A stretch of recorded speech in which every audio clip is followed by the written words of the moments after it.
I'm Heidi Hurley, and I'm here for another awesome session of exploring and creating with Heidi. Today's material that we're going to be working at, or media, if you'd like to say it the right way, we're going to be working and exploring colored pencils. There's all types of colored pencils. There's so many things that you can do with colored pencils, but one of the things that I want to say is there's no goofs or mistakes. And I'm here to explain, to show, so that before you go out to the store and you purchase every type of colored pencil out there, that you can see what they do, and then you can go get what you really want, right? So that's a good idea. So again, I'm Heidi Hurley. I've been an artist and designer for many years. The former director of art and design at Braintree Public Schools, and I teach classes here at Braintree Community Arts Center. I love what I do, and I love exploring. So colored pencils happen to be a real favorite of mine because you can sit down for hours with these things and have a blast. They're just terrific. They go way back. People now are using them for feeling good in therapy. They're getting those coloring books, and it's coming back to life, and they color in with colored pencils. Isn't that awesome? It's wonderful that they're having a rebirth. But there have been a lot of artists and designers that have used colored pencils in many different ways, and there's so many types to use. I'm going to go through and I'm going to explore some of those with you and show you some really fun techniques. I do want you to find what works for you. What I might show you might not work for you, and you may say, no, or I can do it better. Great, I hope so. But I just want you to explore. Open your mind, explore, create, and try different things. Colored pencils work well with other mediums, so I'm going to show you a little bit of that today, how if I put colored pencil down, I can work on top of it with watercolor or some other medium, or if I start with a watercolor, I can also go back on top of it with colored pencils to bring out some details. So there's some fun things that you could be doing with that. What are colored pencils? So colored pencils are pigment, and they're either a wax base or there's some sort of a binder that keeps, or clay actually, that keeps the lead together. So I have a really simple colored pencil right here. This is yellow, and it's encased in wood. And when you want to sharpen it, basically what you would do is you would whittle away some of the wood, or you would sharpen some of the wood, and you would have your pencil lead. To top that off, there's actual leadless colored pencils. So leadless colored pencils are just that. They are sticks of pigment. That's all that they are. They have a slight coating around the outside, and the outside might be something like paint or something just to keep it together. But you would use the same thing. You would either use a pencil sharpener, or you might use some sort of a knife to sharpen the point or to get rid of some of the extra surface, and I'll explore those later. These are just a set of 12, but they come in lots of different sets as well. There are many brands of colored pencils. Faber-Castell is one of the high top sets, and they come in little metal tins, and boy, isn't that the prettiest thing you've ever seen. Every color that's right there, beautiful in line. They're wonderful to work with. You can buy sets of, I think this is what, I don't know, 16 or 20, and then you can buy 58. Again, the other segment I was talking about, go into an art supply store. You don't even have to buy just the set. You can buy individual pencils. Say you run out of white, you can just go buy a white pencil, or you yellow, or whatever color. So then we have that type of a set. There are student grade, this is called Blick Studio, and I'll talk about grades in just a second. There's the whites missing. But again, another brand, another type of colored pencil that come in sets. So I have so many sets, but what I end up doing at the end is sticking them all in a big bin because I have so many. In here, there are expensive colored pencils and inexpensive colored pencils. There's some pencils that work really well. Some pencils are really old, and some pens, I don't think they ever go bad, that's to my knowledge. But there's some really, I mean, these go way back. There's a really thick leaded pencil. These were student grade, very, very thick. Good to use, great for with kids because they don't break the points very much. So again, silver, gold, we've got white, we've got beige, we've got pink, we've got fluorescent colors. You name it, colored pencils come all different shapes and sizes. We also have, and this is on the cross line between colored pencil and crayon. This is called Caran d'Ache. And these are water soluble. These are, they call them pencils. They're wax and not wax, I'm sorry about that, but they are water soluble, right? So what does that mean? It means that if I have to mix these with water to blend or to do something else with them, I like these very much because I can do a nice smooth color and have it be wet and then work on top of it with colored pencils. That's called layering. And if you add color on top of color or material on top of material. So these are kind of expensive. They're Swiss made, they're lovely. They're one of my favorites to use. So I have those. And then finally I have brought with me Prismacolor watercolors pencil set.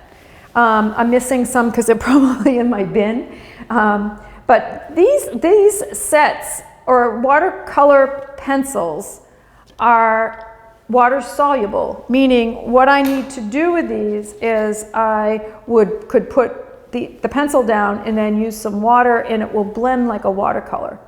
I can also put water down first and then put the pigment on top and then go back over it. It's a great way to blend. Do I use this often? No. There are artists that use these for many different things and lots of different ways. I will demonstrate a little bit for you how to use them. Last night I was watching a local TV show and they were spotlighting an artist who he prints fish, right? So it's a Japanese style of printmaking where you take a fish and you print it, and he would print it, but then he would go back into it with colored pencils to bring out some of the details. So colored pencils have a life of itself, and when I talk about things that you can do with colored pencils, the sky's the limit. If you want to just use colored pencils to, color in those coloring books and to do all those things, good for you. I think that's awesome. I think that's great because it's so relaxing, right? It's so nice to take that pencil and just blend. That's really, really fun. There's one more material. So I'm going to share these. These are art sticks. This is by Prismacolor. These are the leads, very similar to that are terrific to use. These definitely have a lot of wax in them, so they're smooth. They can be sharpened, like a really sharp point. I love to use these, and that's enough being said, but one of the things about colored pencils is you can't erase colored pencils. So when I say no oops, you want to make your marks the way that you feel like you should make the marks, and if you make a goof, then you turn that into something beautiful, right? So colored pencils, different than a graphite pencil, hard to remove some of those marks. I know they sell electric erasers that it looks like, and I've never used one, but if you want to invest in one, I guess that's a good idea, but I tend to like to play with my colors a lot. One person that really inspired me with colored pencils is Ron O'Hara. Ron O'Hara I had as an instructor at Mass College of Art, and I took a documentary drawing class with him. And we would go on site and we would sketch, and then we would come back and do a finished product. So sketching with colored pencils is something that he taught me, that you really don't need a whole palette. You really only need 3 colors. And so the 3 colors that he would say to us is that you must have a magenta, a blue, and a lemon yellow. He also said that you would want a black of some sort, but not very much. So what we would do is we would be working on site and kind of make the colors, because if you blend these three colors, if you take magenta with yellow, you're going to get orange. If you mix yellow with blue, you're going to get green. And then if I mix blue with the magenta, I'm going to get a violet. So I can use a big range of the spectrum. If I take a white colored pencil, or if I take a different colored pencil and I put it in with this, what I can do is I can make it darker or lighter. I can also make it darker or lighter by the amount that I press down. So there's some really interesting ways to go about it. The other thing Ron would say that I thought was really effective and important, especially for me, was to make sure that you didn't use those little pencil sharpeners. And so these are the pencil sharpeners that a lot of kits will come with in sets.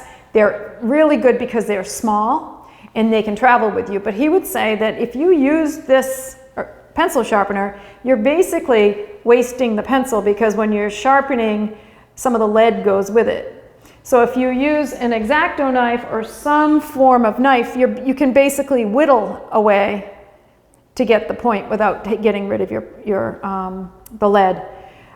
That's being really frugal, and I get it. It's like, starving artists want to make sure that they're okay, but it's kind of tough traveling with a knife.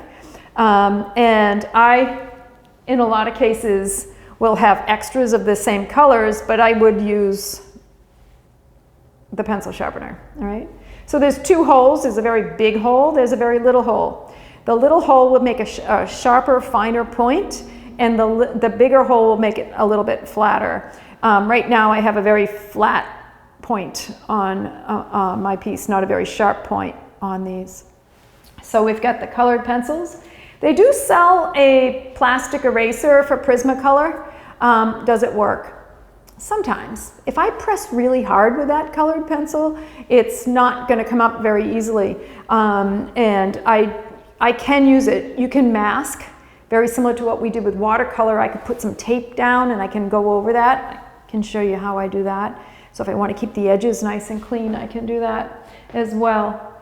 So, okay, there's a color blender as well, which sometimes works, sometimes doesn't work, but that's how that works. How that works. So brands. Prismacolor is my pencil of choice. I find that it gives true color. It can go really intense and really dark. I think some of the, like Blick Studio and some of the studio brands tend to have more wax in it. So they tend to be lighter and don't blend as easily. When I'm working with colored pencils, what I like to do is I like to work on a paper that has some tooth to it. In the last session, we were talking about illustration board. A lot of illustrators will work on illustration board because it doesn't bend, it doesn't buckle, it doesn't move. It's wonderful to use, and it has some great tooth to it. And what does tooth mean? That it will hold the color really well. There's a surface in it that I can go into it really deep, whereas it's not slick and my pencil's sliding across the side. There are some illustrators that like, say, a hot press. Hot press is smooth and cold press is a little bit rougher. Okay, so I like to use a cold press. There's one other thing with paper that I love to share. Colored pencil, you don't have to just work on white surface. I like to explore with many different colored surfaces and colored paper. Canson is a brand that's a really nice paper. And they sell sets, like you can buy a sample set. And you can actually contact them, and if you do that, they'll send you a whole range of they're labeled, the whole range of their papers. So there's a black drawing paper that works really lovely, beautifully, if you're going to be using a white not pastels, but white colored pencils. You can blend and really get some eerie, beautiful, beautiful colors. I tend to use gray a lot because I can bring white out. I think it's called chiaroscuro, I can't even think of the word, but when you are working on a flat gray surface, use black for shadow, white for highlight, and that brings your object out. A lot of charcoal, Conte crayon, a lot of people use that, but you can do the same thing with colored pencils. And again, as I said before, there's many different types of papers for you to try. Mixed media is one of those papers that's a great surface, not expensive, and really fun to use when it comes to working with paper and colored pencils. So I'm going to show you a couple things. First thing, I want to show you the difference between a higher quality pencil versus a student grade pencil. I think that's important for you to see. And then I'll show you what the graphite sticks, it's not a graphite stick, but the color sticks do, so that you get to see those. And then I'll show you some cool techniques. I have a really good friend, her name's Lynn Iannucci, and I hope you're watching, but she just so inspired me with her use of color with colored pencils so long ago. She did some absolutely beautiful work, and I've envied and loved the way that she could really manipulate colored pencils. So there's some really, really beautiful, beautiful ways that you can use a colored pencil. All right, so I'm going to show you the difference between a student grade pencil, and then I'm going to show you the difference between. So I'm going to take, for all fairness, I'm going to take the yellow, and I'm going to take this Prismacolor yellow. So I've got the two yellows. This is, so on my left is Prismacolor, and on my right is Dick Blick. So I'm doing this on the gray surface. I don't know if it will show too well, but let's try it for the camera on both pieces of paper. But if first one, Blick, and I put this on the surface, I'm going to press these the same. All right? And then I'm going to take and I'm going to use the Prismacolor. And the Prismacolor is smoother, and it really, really works really nicely. Let's do this on the other paper. It's not that Blick isn't good. It's actually a very good brand. But the thing about Blick, no, notice this. See how it punches out? The Prismacolor has less wax, and on this side there's more wax. So you can see the difference between the two. So let's blend. So I'm going to go in and I'm going to take the blue, and then I'll take the student grade blue. I think those are the same. All right, so I'm going to go with the Dick Blick blue that's over here.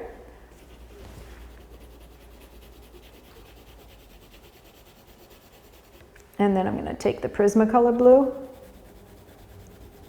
Oh, so much better. It really works differently. You can just from here I can really feel the difference. You can also see the green starting to blend. So one of the tricks that you would do is I'm going to take this yellow and go right on top of the blue to pull up that green, whereas this one won't do the same thing. And if it does, it's not going to do as good of a job. So there's some really nice ways when you're working with colored pencils to see how they work and how they go. White is a great way to say, oh, how does this work? So if I take the white student grade, let's see if I can find a white student grade here. Very rarely do I have a student grade white, but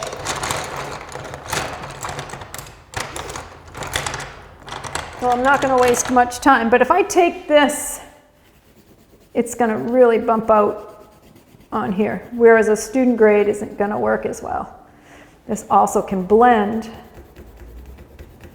into these colors. Really, really nice. So some of the techniques with colored pencils, a lot of people when they work, you have these lines, but I'm going to show you how if you use it and kind of work in a circular motion, you're not going to get those lines, and then you can work with the different levels of intensity as you're working.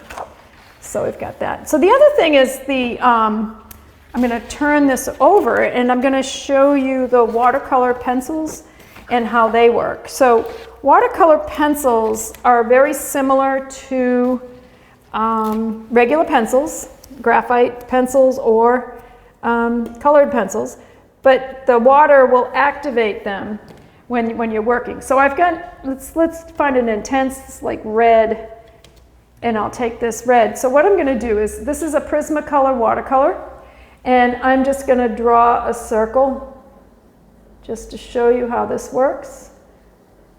Maybe draw a line so you can see this. And if I take a clean brush with water, all I'm going to do is I'm going to activate and see how that works. It's like painting.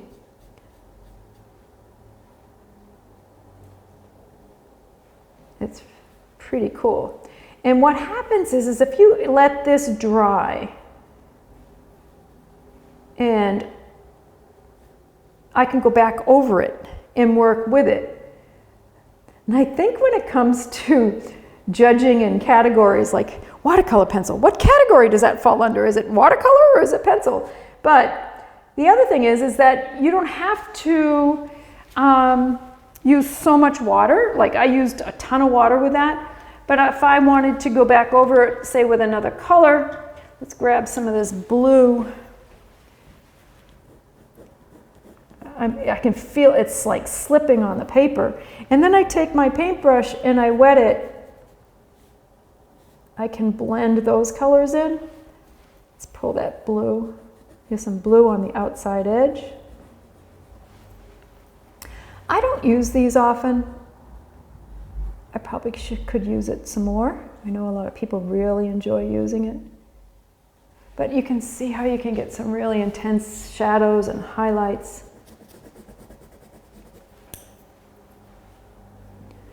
And as I mentioned earlier, there was an artist that prints with fish and then he goes in with the colored pencils, but he also did some watercolor into them. So I'm wondering if he used watercolor pencils as well when he was doing that. So watercolor pencils can be a lot of fun and you can play with those. The sticks that are full sticks, so these are called Progresso Kohinoor Black, good quality pencils. These I can get really intense full color, get really fine points, and really sharp black. And the same with the graphite sticks. Remember I said before, you really only need 3 colors, right? So if I take these 3 colors, if I start with yellow, these are beautiful. And then I take my red, this is magenta, and then I go into that, I'm going to get a nice orange, go back in, blend in. It's like overlapping the colors. And then I'm going to take my blue, this is a turquoise, and I'm going to get my violets. So if I'm out on site somewhere and I've got my art sticks with me and it's a fall day, I'm going to do a little sampler with these colors. And then I can take my black that I just had, wherever I put it, it's behind me somewhere, and I can add some black to make it a little bit darker up at the top and blend that in as well. So if I want to get an intense green, so I've got the whole spectrum right here. Part of the colored pencil, I don't know, background or anything that you do with colored pencils is the feel and how much you press down and how hard you work with your colored pencils and how it works and blends, and it's up to you however you want to do that. But the pressure that you put on the colored pencil will determine if you get those funny lines, or the circular motion that you make will also determine about the funny lines that you might want to get. There is a blending tool. It's called a Prismacolor Colorless. There's no color. And what it does is that if you put this on, it's like the rubbing stump that we had done with the graphite pencil, and it blends. So if I want to blend something easily, which sometimes You can see how it's getting rid of the white dots on the paper, and it's starting to work really nicely. So that's another way of working. In the other class, I talked about a pencil extender. These are great if your hands and you're used to holding on to something and you really want to have, like, this might be too small for you. I happen to like things really small, and I tend to hold everything in my hands. But if you have a pencil and a pencil holder, it extends it so that I can hold on to it and further the life of whatever it is that I'm working with. You know, like golf pencils. Sometimes golf pencils are really cool, and I would tend to draw with them a lot, and they get smaller and smaller. I sharpen them. I bring them with me when I travel because I can get a whole bunch of things really, really small, so that works out really nice. But I've not used one of these. I know people that do use them, and so I just thought I'd share that with you. Okay, so we've talked about blending. We've talked about the colors. There is a book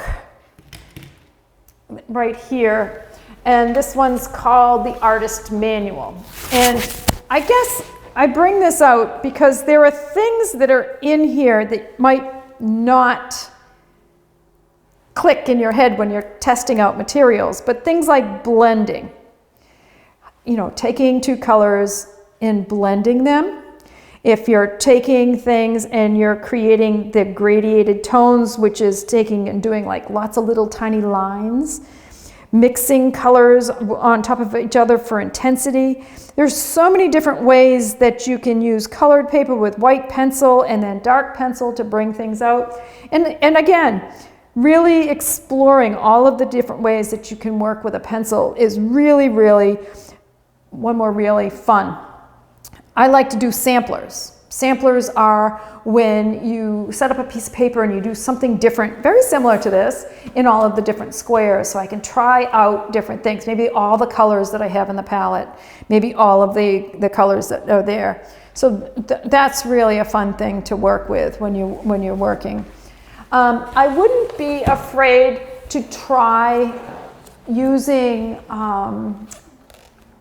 all the pencils that I pointed out, like the watercolor pencils and then the art sticks and all of them, just to try them out. It would be really fun. Some of the books that talk about the characters of the colored pencil and what the colored pencil is made up of, with the pigment, just so that you know. But then again, technique and shading, combining colors.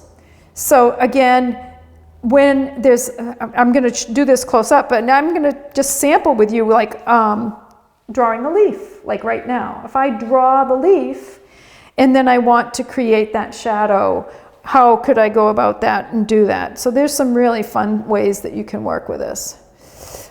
So cross hatching is big with colored pencils. So we can go into that and show you a little bit later.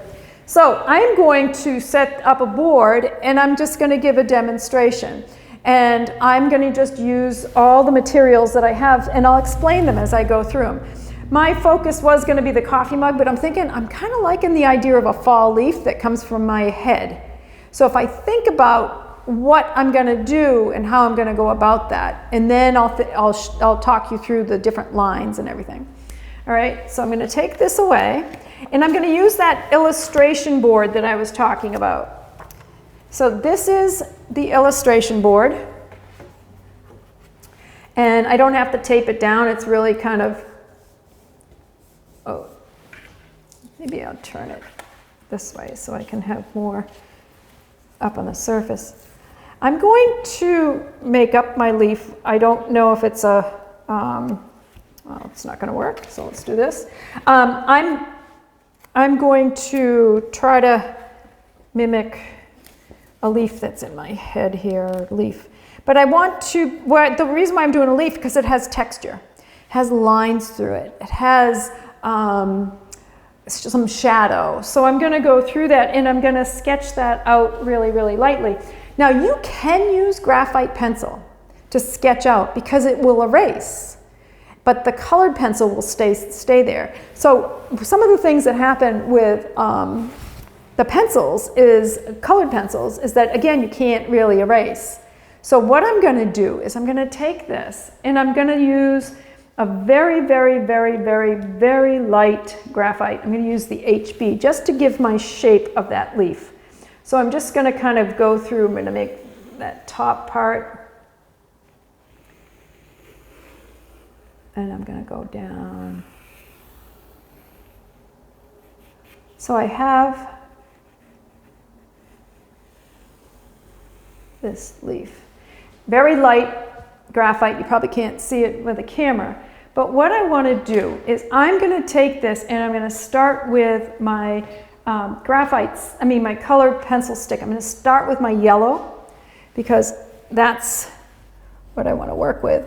And I'm just going to outline and fill in the color. Now, I guess what I could do to make it even more exciting is I could have done this with the watercolor. But I want to explore everything, so I think I'll do this. So I'm using this yellow, intense yellow.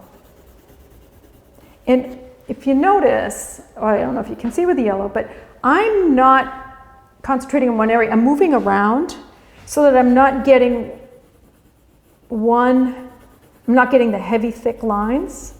I'm trying to get my color to be as smooth as I can so that I have a perfect surface. Perfect is not a good word. Heidi, why did you say that? I don't want a perfect surface. I just want to have smooth.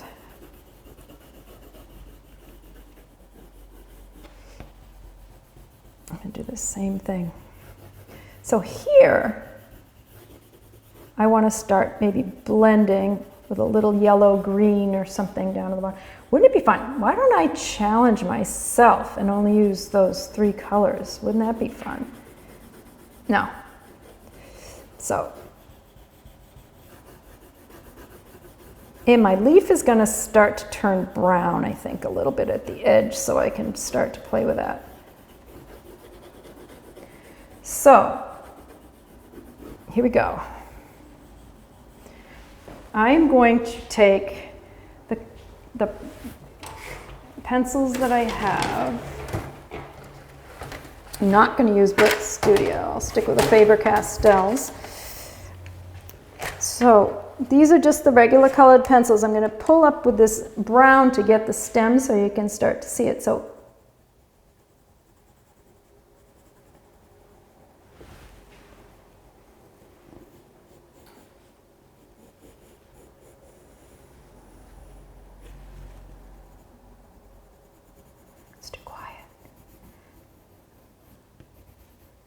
and then I'm going to mix that in with a little green. And in my studio, my desk is always a mess, and I always try to find things. Leaves with their lines. I'm mixing in the brown and the green together, and I'm rotating my pencil. I'm not going straight through.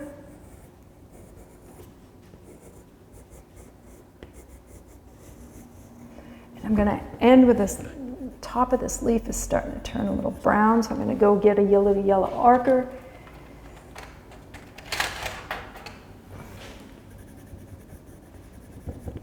So here's where my blending is I'm going to start to use my pencil in a circle, and I'm going to work my way in. I'm blending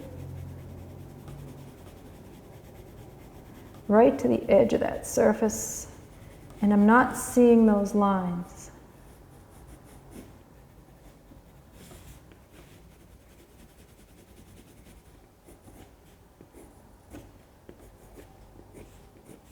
So when you're looking at a leaf with all the cells and all the different things, maybe I can start to put some texture in there and everything as I'm going along. Or even on the edge, that little pointy thing at the bottom. But I'm going to start to make, oh, this is awesome. Again, I'm going around in a circle. This leaf is decaying. I raked a ton of leaves this weekend. I don't know about you guys, but And then I'm gonna throw in a weird color. Like I'm gonna throw in the opposite of yellow, which on the spectrum, which is violet. So if I pick up a little bit of a dark violet kind of a color, something's gonna happen. That color is gonna work with that yellow, and it's gonna cause a little contrast.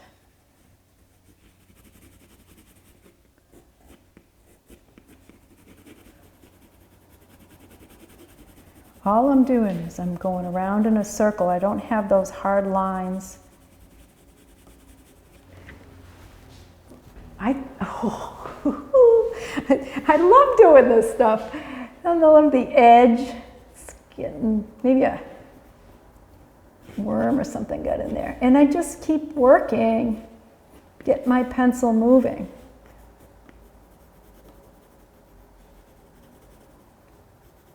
So the rubbing stump might be kind of, not the rubbing stump, but the blending stick might be kind of fun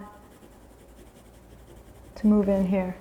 So if I take that pencil that I don't know what it's going to do, but I'm going to try it. If I try to blend some of this in. Ooh, nice.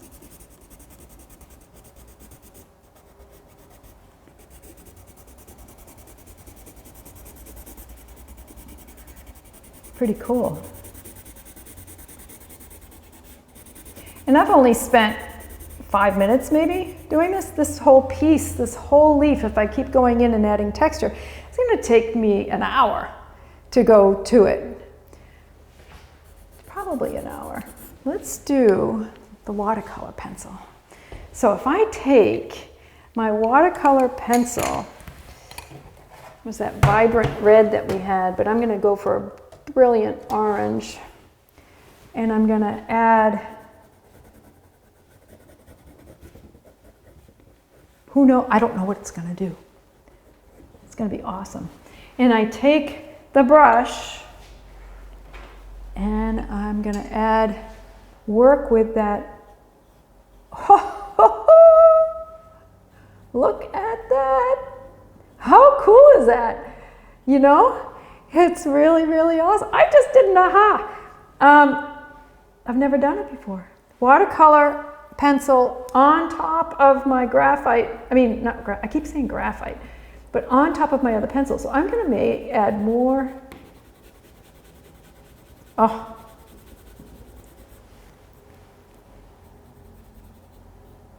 I'm in love. This is awesome. This is awesome. So I hope to keep working on this. But you can see how much the leaf is popping out because I've got the colors, I've got the texture. Oh, it's really, really fun. I did a watercolor this weekend, and this is really fast. It's really fast. I did this outside of my house. It was raining, it was miserable, but looking at it, I may want to go into this and do real quick and add some more color for intensity for this. So I'm going to take this little watercolor. I'll say goodbye to my leaf for now. Put this up here. So I could use the watercolored pencil, but what I'm going to do with this is I'm going to use the really good, the Faber-Castell. I'm going to use these pencils to maybe bring out some of the leaves in here. Maybe oh, I'm loving it. So when I work on something like this watercolor, this little drawing, I'm going back into it. And I'm taking the skills that I learned before from some of the other weeks and going back into it with some of the other materials. So I know that there were leaves on my front yard that I might want to pull those in there or add some texture into the pile of leaves that are on the sidewalk. Or maybe even gray up with some of my gray color pencil, because I know that fence across the way it's not that colorful, that white. There we go. So colored pencils, how fun are these, right? They're not very serious. Really, you know? If I wanted to draw something with, say take a black marker and just make a bunch of swirls and then colored it in, that's relaxing. That's so much fun. That's a thing to, here I am holding 18,000 pencils in my hand. But that's what it's like. Just explore, explode, have some fun. Colored pencils are really, really fun to work with. I would invest in some really good, like the Faber-Castells or the Prismacolor. If you really want rich, dark colors, you can buy other brands to get started, but to really satisfy that color craving that you might want to invest in some good ones. You've got art sticks, you've got all kinds of options. You can play around, you can have a lot of fun. I know I'm having fun. I'm going to go back to my leaf because I thought that was really awesome. I want you all to explore, have some fun. This is Heidi Hurley, and this is Exploring and Creating with BCAM. If you have any questions or you want to make any comments, please, down underneath on YouTube, make some comments. What do you want to see? What do you want to see me goof up on? What do you want to see? So much fun, you know, like we can have a really good time. Or maybe you want to be a guest demonstrator. How's that, huh? So please, please, please like us, love us. We're so happy to see you. Thank you to the Braintree Community Arts Center. It's such a great spot. And thank you very much, BCAM. This is Heidi signing off until next time. We'll see you all later.